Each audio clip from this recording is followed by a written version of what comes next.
America ने Iran के साथ तनाव के बीच हॉर्मुज पर नाकाबंदी का ऐलान किया। इसी बीच ट्रंप के इस कदम के खिलाफ चीन खुलकर ईरान के सपोर्ट में आया और बड़ी चेतावनी दे डाली। चीन ने अमेरिका को चेतावनी देते हुए कहा कि हमारे मामले में दखल ना दें, वरना क्या होगा ये आपको वीडियो में बताएंगे। सबसे बड़ा सवाल ये भी है कि क्या रूस और चीन ईरान को हथियार सप्लाई कर रहे हैं? क्या रूस और चीन मिलकर अमेरिका के खिलाफ हमले का प्लान बना सकते हैं? क्योंकि रूस के राष्ट्रपति व्लादिमीर पुतिन अपने विदेश मंत्री को कल बीजिंग भेज रहे हैं, वो भी तब जब ईरान जंग में हालात बदतर होते जा रहे हैं। चीन और रूस में किन किन मुद्दों पर बात होगी और अमेरिका की दादागिरी को चुनौती देने के लिए कहीं रूस, चीन और ईरान क्या एक हो चुके हैं? नमस्ते, आपके साथ में दिव्यांशु राठौर, आप नवभारत टाइम्स देख रहे हैं। दुनिया फिर जंग के मुहाने पर आ खड़ी हुई है। इस्लामाबाद में 21 घंटे जो बैठक चली वो बेनतीजा रही। अब अमेरिकी राष्ट्रपति ट्रंप ने हॉर्मुज को लेकर ऐसा ऐलान किया कि पूरी दुनिया हैरान है। हॉर्मुज पर अब अमेरिका का कंट्रोल है, लेकिन इसी बीच एंट्री हुई ड्रैगन की। चीन का हॉर्मुज स्ट्रेट को लेकर सबसे बड़ा बयान सामने आया। ट्रंप की धमकी का जवाब देते हुए चीन के रक्षा मंत्री एडमिरल डोंग जुन ने कहा कि हम विश्व में शांति और स्थिरता के लिए प्रतिबद्ध हैं। हम मध्य पूर्व की स्थिति पर नजर रखे हुए हैं। हमारे जहाज हॉर्मुज स्ट्रेट में लगातार आ जा रहे हैं। ईरान के साथ हमारे व्यापार और ऊर्जा समझौते हैं, हम उनका सम्मान करेंगे और अपेक्षा करते हैं कि दूसरे लोग हमारे मामलों में दखल ना दें। ईरान हॉर्मुज स्ट्रेट को कंट्रोल करता है और ये हमारे लिए खुला है। यानी कि चीन, अमेरिका और उसके राष्ट्रपति की हॉर्मुज पर नाकाबंदी के दावे को बिल्कुल चीन नहीं मानता। चीन ने साफ कर दिया है कि अमेरिका हमारे मामले में दखल ना दे। अगला सवाल ये कि क्या चीन ने ईरान को हथियार दिए? क्या अमेरिका के खिलाफ ईरान की मदद चीन कर रहा है? क्योंकि हाल ही में ट्रंप ने चीन पर ईरान को हथियार सप्लाई करने का आरोप लगाया। अमेरिका ने चेतावनी दी थी और ट्रंप ने कहा कि अगर बीजिंग ईरान को हथियार भेजता है तो उसे बड़ी समस्याओं का सामना करना पड़ेगा। लेकिन अब अमेरिका के इन तमाम आरोपों पर चीन का जवाब सामने आ चुका है।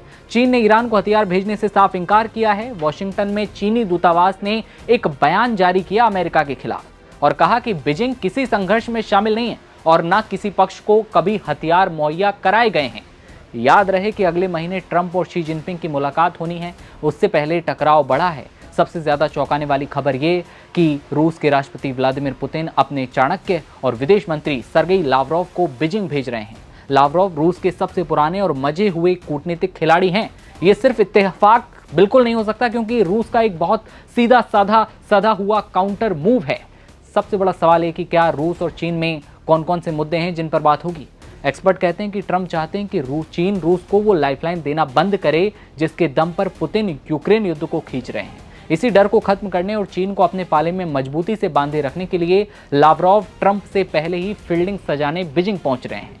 लावरोव का असल मकसद शी जिनपिंग की सरकार को यह भरोसा दिलाना है कि अमेरिका की धमकियों के आगे झुकने से चीन को कोई फायदा नहीं होने वाला और रूस चीन की नो लिमिट्स वाली दोस्ती ही उनके भविष्य की असली गारंटी है। रूस के विदेश मंत्रालय ने साफ किया कि इस दौरे में हॉट टॉपिक्स पर बात होगी, जिसमें मिडिल ईस्ट का संकट प्रमुख है।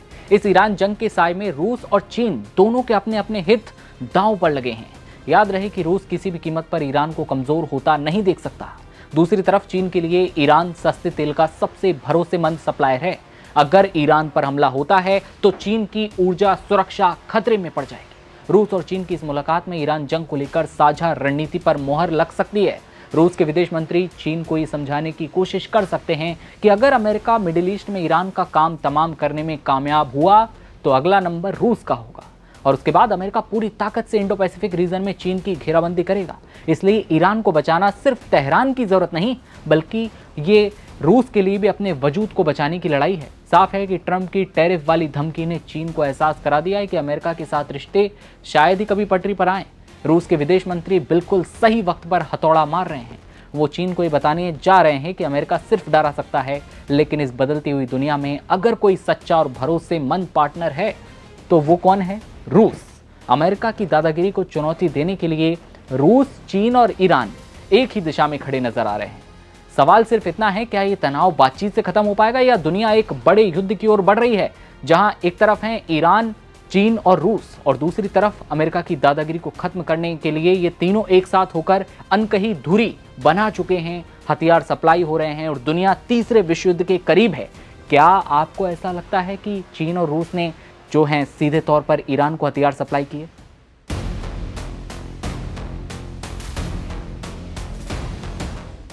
तेल और गैस की किल्लत, पेट्रोल डीजल की कीमतों में आग और महंगाई के लिए एक बार फिर तैयार हो जाइए। अब हॉर्मुज ट्रंप के कंट्रोल में होगा।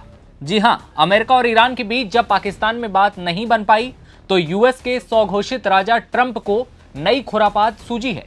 ईरान और उसका सपोर्ट कर रहे देशों को ट्रंप ने धमकी दी है। अमेरिका ने स्ट्रेट ऑफ हॉर्मुज में जहाजों की आवाजाही को ब्लॉक करने की धमकी दी है, यानी कि हॉर्मुज का कंट्रोल अब अमेरिका के हाथों में होने का ऐलान हुआ है। हॉर्मुज पर नाकेबंदी के बाद ईरान का दोस्त चीन भी आग बबूला हो चुका है, लेकिन ईरान ने सबसे तगड़ा जवाब दिया। ट्रंप की धमकी का जवाब ईरान ने अमेरिका की जनता को दिया। यूनाइटेड स्टेट्स की जनता भयंकर महंगाई के लिए तैयार हो जाए। इतना ही नहीं, अगर ईरान के बंदरगाह को खतरा हुआ तो खाड़ी के मुस्लिम देश यूएई, सऊदी अरब, बहरीन हमलों के लिए तैयार रहें। ईरानी संसद के स्पीकर मोहम्मद बागेर गलीबाफ ने अमेरिका के नागरिकों को चेतावनी दी कि जल्द ही वे मौजूदा पेट्रोल कीमतों के लिए नॉस्टैल्जिक हो जाएंगे। यानी अभी जो पेट्रोल की कीमतें हैं, आगे चलकर वो इतनी ज्यादा बढ़ जाएंगी कि अमेरिका के लोग आज की कीमतों को याद करके कहेंगे, यार तब तो तेल सस्ता था। ईरान ने साफ चेतावनी दी है कि अगर उसकी समुद्री सुरक्षा से छेड़छाड़ हुई तो पूरे फारस की खाड़ी में कोई भी बंदरगाह सुरक्षित नहीं बचेगा। ईरान ने अमेरिका के इस कदम को अंतर्राष्ट्रीय कानूनों के खिलाफ बताया और इसे समुद्री डकैत तक करार दिया, यानी कि ट्रंप को समुद्री डकैत बता दिया है। बता दें कि अमेरिकी नाकाबंदी से 30 बंदरगाह ठप होंगे। ये पूरी दुनिया में तेल गैस का संकट पैदा करेगा। एक बार फिर तेल और गैस की किल्लत, मारामारी देखने को मिल सकती है। दूसरी ओर United States Central Command CENTCOM ने ऐलान किया है कि 13 अप्रैल से ईरान के बंदरगाहों में आने जाने वाले सभी जहाजों पर निगरानी और रोक लगा दी जाएगी। यह फैसला अमेरिका के राष्ट्रपति डोनाल्ड ट्रंप साहब के निर्देश पर लिया गया। जब ट्रंप की कोई शर्त ईरान नहीं मानता तो और सीजफायर फेल होता है तो अमेरिका ने हॉर्मुज में चेक पॉइंट को ब्लॉक करने की धमकी दे दी और कहा कि किसी भी जहाज को गुजरने नहीं दिया जाएगा। साथ ही जिन मुल्कों ने अवैध टोल टैक्स ईरान को दिया है उन्हें भी इसका इस्तेमाल नहीं करने दिया जाएगा। यानी कि उल्टा चोर कोतवाल को डांटने लगा है। स्ट्रेट ऑफ हॉर्मुज पर ईरान दशकों से राज करता आया है और अब ट्रंप दिन दहाड़े सपने देखने लगे हैं। ऐलान कर दिया है कि भाई हॉर्मुज पर हम कंट्रोल करेंगे। लेकिन ट्रंप साहब तैयार हो जाइए, अमेरिका की जनता, सारे खाड़ी और मुस्लिम देश इसे भुगतेंगे। अगर ट्रंप ने हॉर्मुज में नाकेबंदी की कोशिश की तो खुद अमेरिका की जनता को महंगाई का सामना करना पड़ेगा। महंगाई का असर एक बार फिर से गहराने की आशंका है। भारत हो या फिर सऊदी अरब हो या कोई भी देश, हर जगह महंगाई का आलम ऐसा होगा कि जनता त्राहिमाम में डूब जाएगी। अगर अमेरिका सच में इस योजना को लागू कर देता है तो ईरान चुप नहीं बैठने वाला। वो अमेरिका के जहाजों को निशाना बना सकता है या फिर खाड़ी देशों में मौजूद अमेरिका के सैन्य ठिकानों पर फिर हमले होंगे। ट्रंप की धमकियों के बीच ईरान लगातार चेतावनी जारी कर रहा है, लेकिन उसी बीच अब ट्रंप साहब के दिमाग में जो खुरापात सूझी है वो सीधे सीधे उन मुस्लिम देशों को भी इफेक्ट करेगी, नेगेटिव इफेक्ट करेगी जो ट्रंप को सपोर्ट करते आए हैं। महंगाई, तेल का आलम यहां भी दर्दनाक होगा।